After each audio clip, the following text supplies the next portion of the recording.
going to get Joe Biden out of the White House. What's he doing now? What's he doing? You know, he wanted to debate. If we didn't have a debate, he'd still be there. Can you imagine if we didn't have a debate? Why the hell did I debate him? Oh, sure. Now we're asking all the important questions.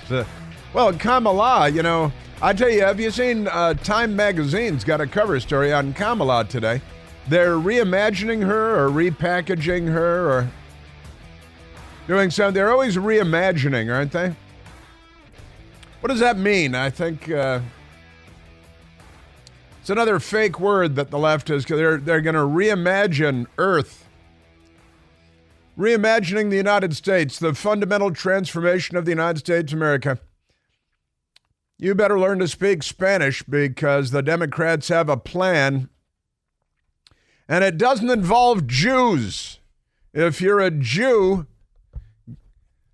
the Democrats have a new bumper sticker, and it is "Get Out." It is "Get Out." No Oscar Schindler in sight in the Democrat Party because, you know, they're not on our side. They're not on the side of civilization or the United States of America or our Constitution or our Bill of Rights or any of that good stuff. We continue to reside at 888-630-9625, 888-630-9625, and Jasmine is here today. Everybody's in luck because good stuff is going on, and it's wonderful. And Michael Piercy is back from his extended vacation. I don't want to, you know, say that he's lazy and that he doesn't show up and stuff, but Michael Piercy is back, and that's very happy about that because got a lot of things going on in here, a lot of things to get to today. I was like, did you see in Chicago, the jihadis, they have been granted their permits to riot in Chicago for the Democratic National Convention. They got their riot permits. It's the 1968-C. They've got the Democrats. They're in favor of the jihad, but they don't like the Jews so much. Even their Jews don't like the Jews. The Democrat Party is really something. They got boxcars lined up already. And they just say that for bringing food supplies to the poor people, but they're not. And there's a Jewish group that's a pro-Israel group, and they have applied for a permit to protest peacefully during the Democratic National Convention. Denied because Jews, that's the thing. You know, like the governor of Pennsylvania, they didn't choose the Democrat governor of Pennsylvania, even though he would have been a much better running mate, less crazy, not such a big liar. But they didn't pick him because Jew, he's a Jew.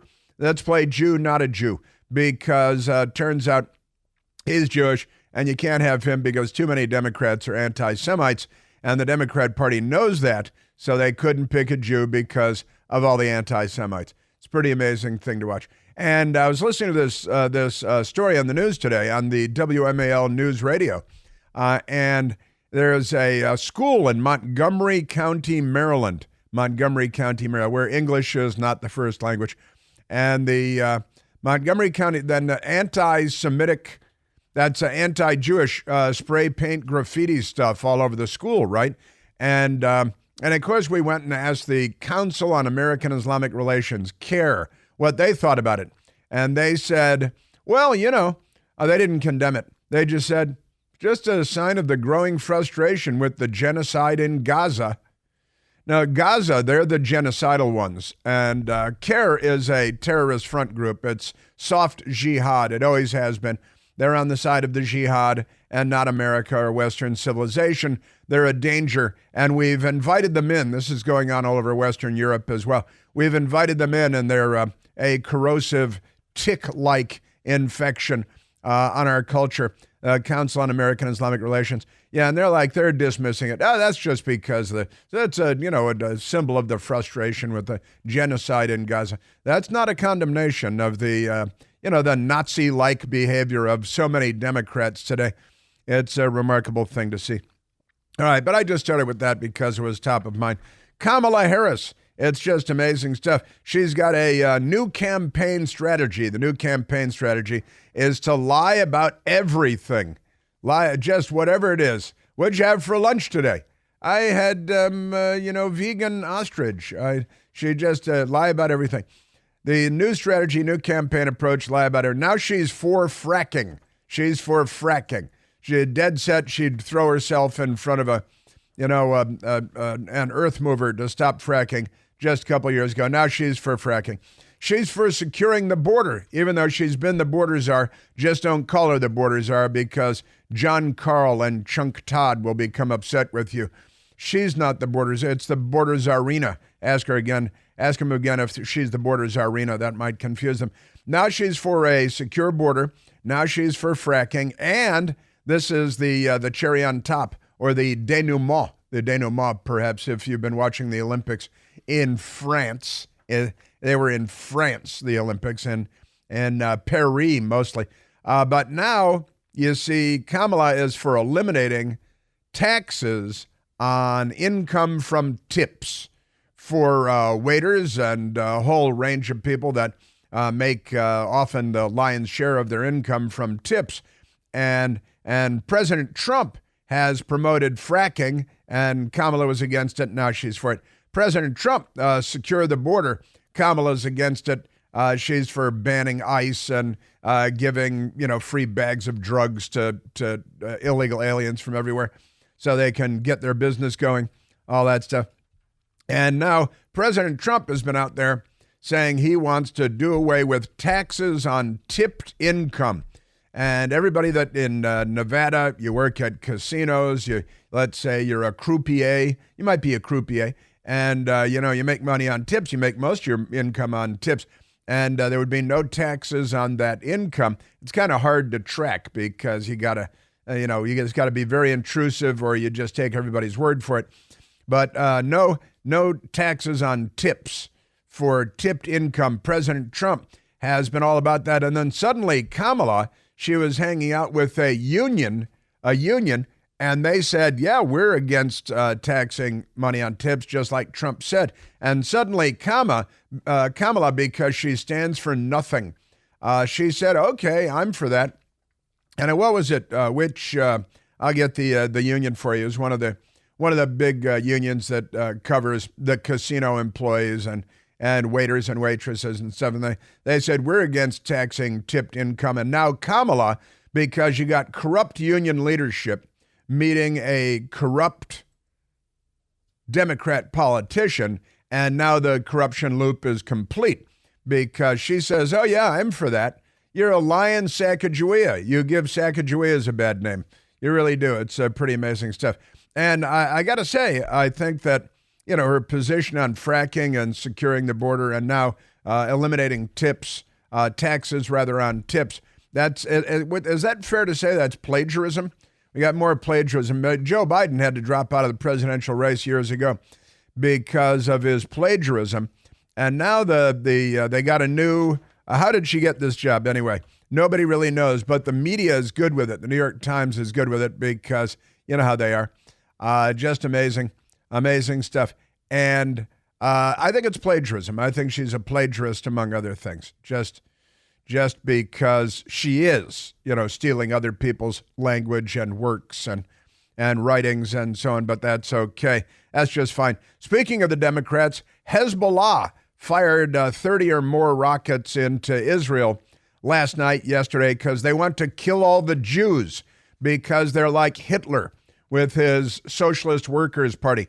They're genocidal Jew haters, and that's the Democrat Party is in bed with them, and they're naked, and they're writhing around and squirming, and they got a lot of lubricant. You don't want to know the rest, but I think you can imagine. Yeah, Hezbollah and fired 30 rockets, and we're all standing by now because we're waiting for Iran's big attack on Israel. And some in the news media, they're saying 24 hours. They were saying this several days ago, too, and that it didn't happen. But now, again, they're saying 24 hours, and you should expect a big, large-scale Iranian attack on Israel because of all the Jews there. And you got the Islamic Revolutionary Guard Corps and the Ayatollah with the turban on his head and his funny beard. And when he dies, they'll rip his body apart and take pieces home for the family, just like they did with the Ayatollah Khomeini. That was my favorite Ayatollah funeral, I think, of all the Ayatollah funerals. That one was my favorite, where there were some people went home with pieces of his beard and, like meaty flesh attached to it, because you want a souvenir. You want a souvenir from these things. Yeah, but we're expecting the attack on Israel. And Kamala, last time I looked, she was for an arms embargo on Israel. Not they're not on the side of Western civilization. They're the left. Just amazing stuff. And if you're a Jewish group and you want a permit to protest in Chicago at the Democratic National Convention, you will not get it. But if you're a jihad group and you want a permit to burn the city to the ground, you will get it, because Democrats are filthy and they're not on our side. They're known as the filthies. Remarkable stuff. So the Washington Examiner with the headline today, what does Kamala Harris stand for? Well, just about anything if the money's right. What does she lay down for? Let's call. Do we have anybody we can call on that? Let's call Willie Brown. See what we got going there. J.D. Vance rips Kamala Harris. He appeared on 3 Sunday morning talk shows tomorrow. Kamala Harris appeared on 0. She appeared on 0 Sunday morning talk shows, because there's no accountability when you're a Democrat. It means never having to say you're sorry, or never having to say what you stand for or what you used to stand for, and never having to respond to your flip-flops and your plagiarism of President Trump's campaign platform. But never mind that. J.D. Vance rips Kamala Harris after a slew of Sunday show hits. She's had I love this. She's had as many tough interviews as Tim Walz has had battlefield deployments. We got more on his battlefield deployments. The idiot, he's such an idiot. The guy is an idiot and a liar, which is why he's a Democrat vice presidential running mate for their alleged presidential nominee, Kamala Harris, who didn't get a single vote in a single primary. But why would democracy get in the way of them saving democracy? Because, but funny stuff. Yeah, she's had as many tough interviews as Governor Walz has had battlefield deployments. New video has emerged, and we'll have the audio portion of that since we're on the radio, of Walz on the 20th anniversary of the September 11th attacks. That'd be September 11th, 2021 for Democrats trying to do the math there. And he said that he remembers being on the tarmac at Bagram Air Base in Iraq. So he's some kind of a shapeshifter. Bagram Air Base was, of course, in Afghanistan, so it'd be hard for him to be on the tarmac of Bagram Air Base in Iraq, but that's what he said, and nobody in the news media cares. And that means nobody in the Democrat Party cares, because it's the same thing. It's a circle fest in a hot tub. Hot tub of lube. Isn't that amazing? Yeah, again, as many tough interviews as he's had battlefield deployments. And why isn't Kamala Harris giving interviews or holding news conferences? The New York Times wants to know. And they conclude that that's fine. That's not a problem at all, because they are like, porn movie fluffers. These people in the fake news media couldn't be more corrupt if their goal were to be more corrupt. Amazing stuff. So also atop ABC, a personal connection to Kamala Harris. Another New York Times story. They're in bed with the big boss at ABC and ABC Fake News. You remember when the January 6th committee brought in a top ABC News producer to produce the January 6th committee hearings for television so that they could all enjoy the circle fest in the hot tub together. Amazing stuff. And of course, Harris pledges to end taxes on tips for service industry workers. They have workers in the service industry. They use the Soviet lexicon because they're much closer to being Soviet communists. That's why they got the 80-year-old dimwit. He should, be standing in Red Square reviewing the troops going by with tanks and stuff. But amazing stuff. Yeah, on Saturday, Kamala Harris came out with an all-new position because a union told her what they wanted. And she said, okay, whatever you want, as long as you give me a bunch of money and organize your members to vote Democrat, because we've got to wreck this place. So, yeah, that's we know who her masters are. Can you say masters in this situation? I think you can. They gave her a good, ride around the convention hall with a riding crop and yeehaw, little of this, little of that. Time Magazine's cover story coming out today, I believe, the reintroduction of Kamala Harris. Yeah, it's a reintroduction. And this time she's smart and capable and articulate and bright and clean. Just amazing. And Kamala Harris, top foreign policy advisor, under investigation for links to Khamenei's regime. That's Iran. They love Iran, hate the United States of America. Tim Walz is a complete fraud. Kamala Harris is close behind. Our news media is the most corrupt institution in America. And I've got NPR news today, too. We are at 888-630-9625. All right, let's go to the telephones and talk to the American people. Let's go to Chris, calling from New Jersey. That's the Garden State. Chris, you're on the Chris Plant Show. How you doing, Chris? Yeah, like I was telling the call screener, I served 2 times. I did 25 years, 24 years, just like him, and I did 2 deployments. Let me tell you, one, you never misspeak on that kind of stuff, right? If you didn't go, you didn't go, and you wouldn't say that. No veteran I know would ever say that. Oh, I served in combat, right? Just like I heard that thing that statement they made talking about it. You know you weren't there. You would never say that. That would never happen. You know, you would never say, oh, like just like I would never say I was Special Forces, because I know I wasn't. I was just a regular soldier, you know, and you go there. And the thing about J.D. Vance, when you're sent over there, you don't know what you're going to be doing. You know, you don't know. Like we were in Baghdad. I wasn't an infantryman, but we were getting mortared, especially in 2004 when he was talking about he supposedly went over. What's his name? Walz. You know, we were getting mortared all the time. So you know, or you're going on a convoy. You know, like you know, as far as like this wasn't like Vietnam, where you had grunt to grunt. You know, it was all IEDs and stuff like that, except for like maybe Fallujah. Yeah, every place is a war zone in Iraq and in Afghanistan too, for that matter. And Chris, I am saluting you. I'm saluting you.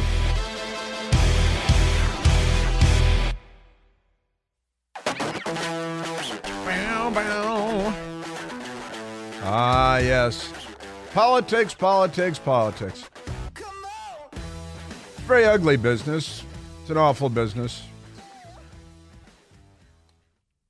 Most people, reasonable people, don't want to be in politics because, you know, it's full of, what are they, politicians, and a lot of them are Democrats, and that's a big problem, I've got to say, because so many of them are liars. In fact, there's a Republican member of the House of Representatives.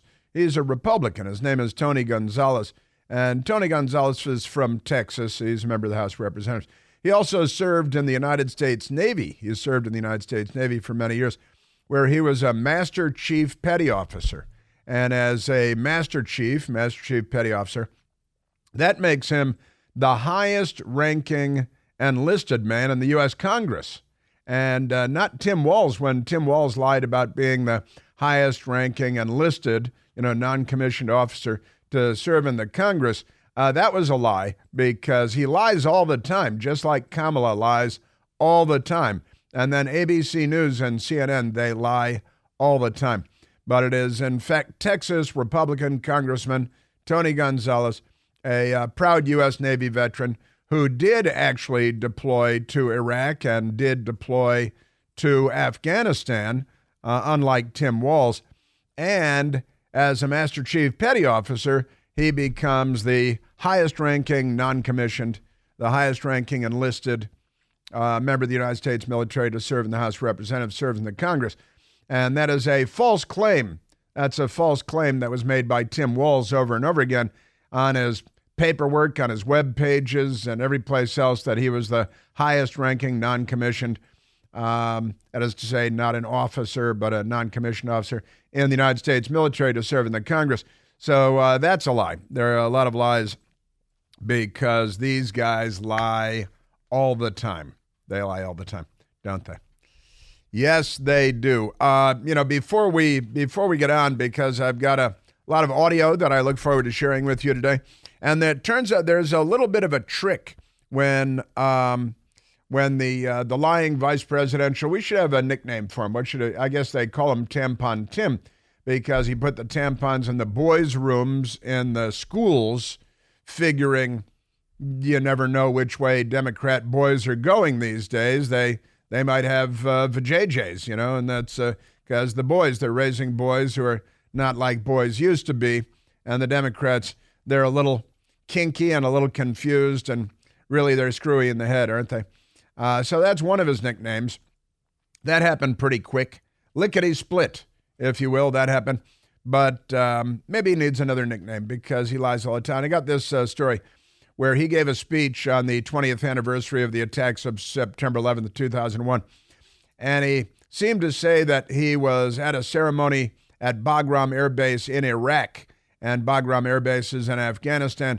And I've got some updates for you on that, and clarifications, if you will, because we do the truth here, regardless of, what the news media tells you. That's what I'm saying. All right, let's take another phone call. Let's go to Philip, formerly of Arlington. Felipe, you're on the Chris Plant Show. Good morning, Chris. Thanks for taking my call. As I think you're implicating, there's been some news developing about the issue of Governor Walz's claim that he saw a ramp ceremony. For those that don't know, the ramp ceremony is one of the most solemn things to ever witness, and I saw one myself in Iraq where a British Special Forces soldier was carried literally on the soldiers of his compadres in his casket covered with a Union Jack up the ramp of a RAF C-130. It appears that Congressman Walz went to overseas. It's unclear where it was, likely Bagram in Afghanistan, and he witnessed a ramp ceremony as a congressman. The problem is, like almost everything he states, he conflates everything, he misleads, he misspeaks, and the implication in his speeches were he transitions from saying, I was in the Minnesota National Guard, the next thing out of his mouth pretty much is, and I witnessed a ramp ceremony. The man, I would like to give him the benefit of the doubt, but I cannot. These misstatements are clearly purposeful to imply things he did and saw that he didn't. You're exactly right, and you've nailed it in so many different ways. You looked and scrutinized the transcript, and in the transcript you have one version, and then when you watch the video, and we will play the audio portion, you've got a different version that doesn't follow the transcript, and you're right. It turns out their news story is that he was at Bagram, which is not in Iraq but Afghanistan, when he was a member of Congress and not when he was in the Minnesota National Guard. But as he leads into this portion of the speech, what's he talking about? He's talking about himself being a member of the Minnesota National Guard. You nailed it all over the place, Philip, I've got to say. And we're going to play that audio for you, and then I will explain what's going on with that and the problems associated with what he said and the way that he said it. But you summed it up very well, I got to say, Philip, don't you think? Yeah, Chris, and like I said, I've struggled with this one because he clearly is out there casting all kinds of statements. And yet, when he says, I supported enduring freedom, technically that's correct, from Italy. But it's just, I'd like to give him the benefit of the doubt as a fellow veteran. But I will tell you this, Chris, the statement from the battalion commander that was out there last night, that's the nail in the coffin. Basically, he called him out in every bit of words, and I fully expect his former battalion commander, I believe his name is Korb, I see him, he'll be on TV this week, I almost guarantee it. The statements about the fact that he essentially was called on, told he was deploying to Iraq, decided to cut and run, that's going to be his undoing right there. Yeah, I got to say, you nailed it. Now, tell us about your service in the AOR. I was deployed to Iraq twice on actual deployments and spent a very small amount of time in Afghanistan. But I tell you, to watch the ceremony of which a fallen hero is taken away and the plane departs is just gut-wrenching.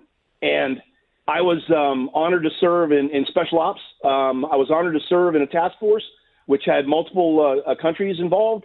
And you just don't go around saying things like he does in such lackadaisical fashion. It's beneath contempt. It really is. Yeah. And you're United States Army. No, sir. I was Air Force. Air Force. I tend to walk around this stuff, Chris, because we know the bad guys are listening to your audio to your radio show, and I don't mean the bad guys overseas. I mean the bad guys in our government. So I call myself the man in the low instead of the man in the high castle. I'm the man in the low warehouse. I'm trying to keep inconspicuous. But Chris, your show and really the WMAL lineup is so necessary for our country to keep our compass true. I'm nodding in agreement. You're 100% right. And I'm not breaking my arm to pat myself on the back, but it's important that there still be truth tellers somewhere in the media universe, because truth tellers are getting harder and harder to find. And Philip, I'm going to lay out exactly what he said and why it was misleading. And honestly, these people, I'm just going to say these people. Philip, God bless. Saluting you. Thank you, Chris. God bless you, and God bless all the wonderful WMAL and other people like myself on the internet listening on. Thanks, Philip. Salute. It was a snappy salute too. It was a sharp and snappy salute that I provided there.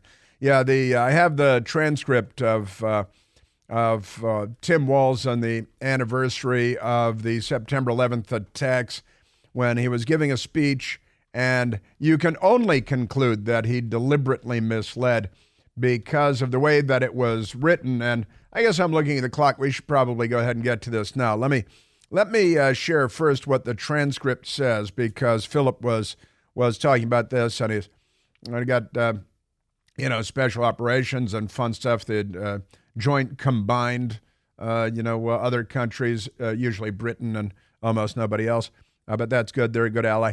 But here is his speech, the transcript of his speech, and I actually went and found it on the original transcript online, and to make sure that it wasn't internet trickery, right? But the transcript with then Governor Tim Walz, September 11th then Congressman Tim Walz, on the September 11th anniversary of 20th anniversary, so 2021. And here's the transcript. He says, he's talking about how he, did this and that. And then he says, in the years after that, I had the privilege of serving in this state's National Guard.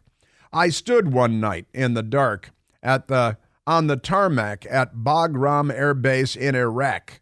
Now, again, if he's talking about, and this is the new explanation for this, is that, oh no, I was at Bagram when I was a member of Congress, not when I was in the National Guard. But this clearly says, in the years after the classroom, I had the privilege of serving in the state's National Guard, period.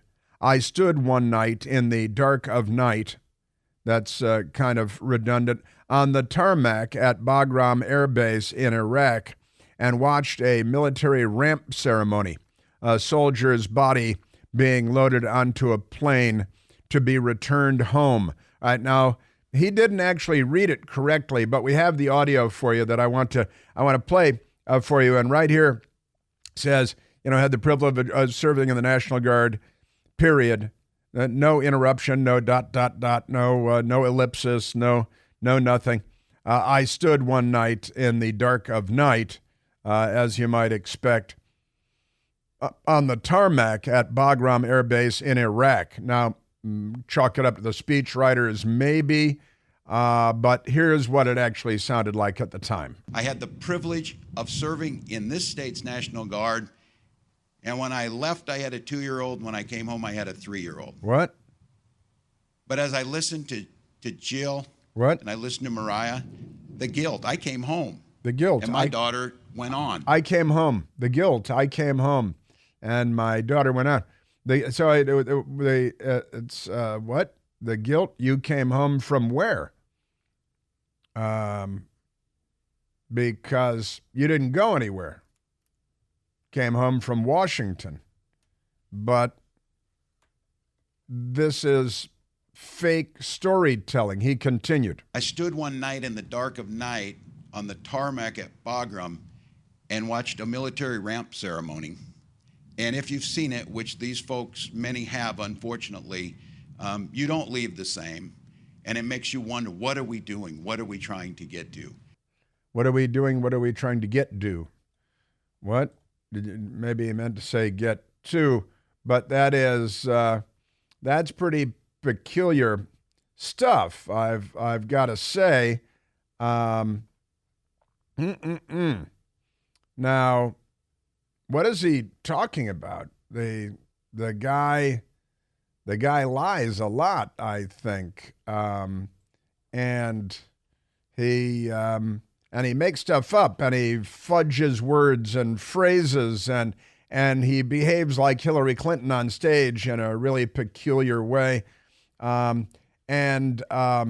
Checking now, he actually was governor then and not a member of the House of Representatives when he gave this speech, apparently.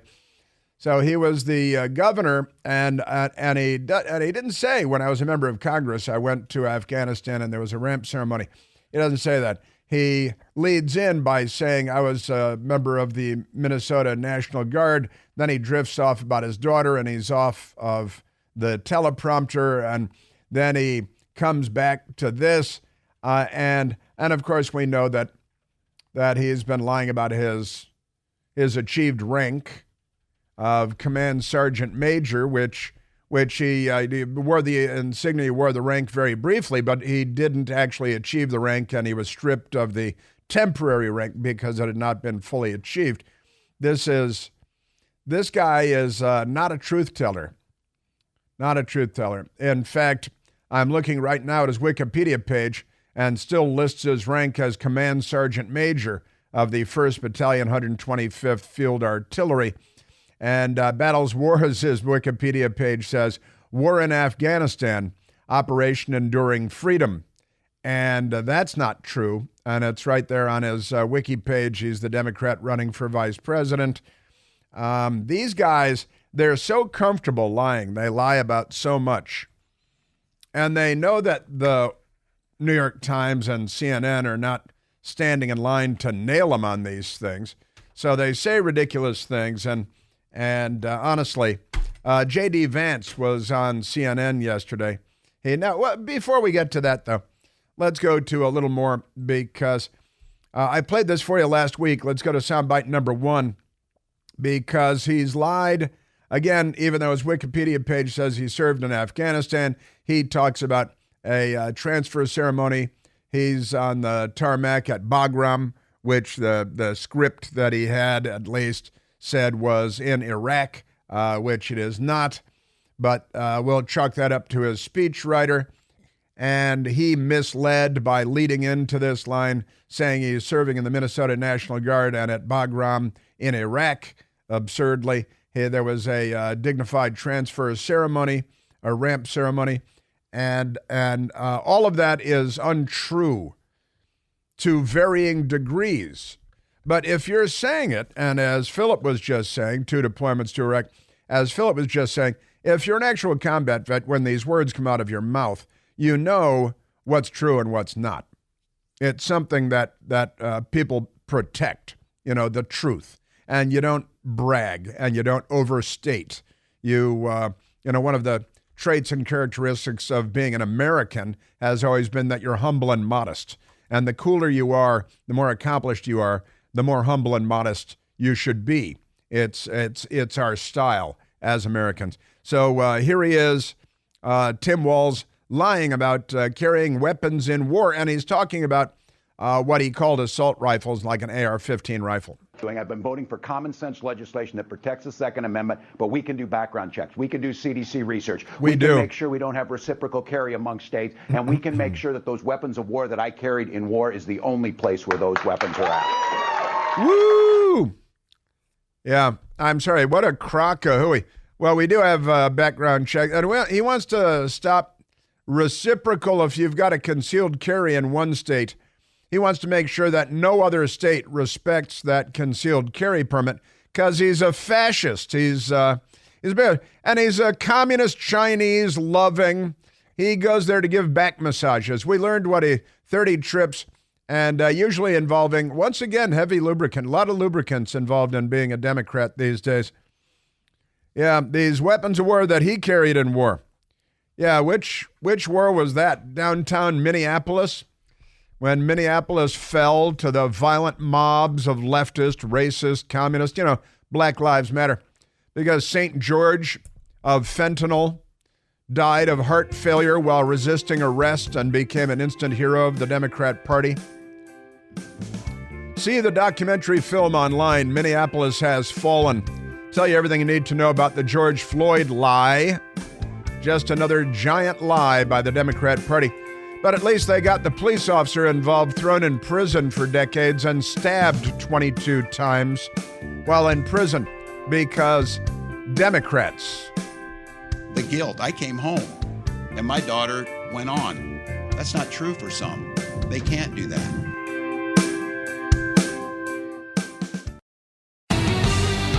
Now, Kamala plagiarizing the Trump campaign platform. And I've got the audio to demonstrate the hypocrisy, the flip-flopping, the double standards. But it's okay when you're a Democrat because the news media is not there to fact-check you. They're too busy slandering and smearing J.D. Vance and Donald Trump and Republicans. The most corrupt institution, the Democrat news media. So I got Kamala coming up and, World War III just around the corner. Everybody's talking about it.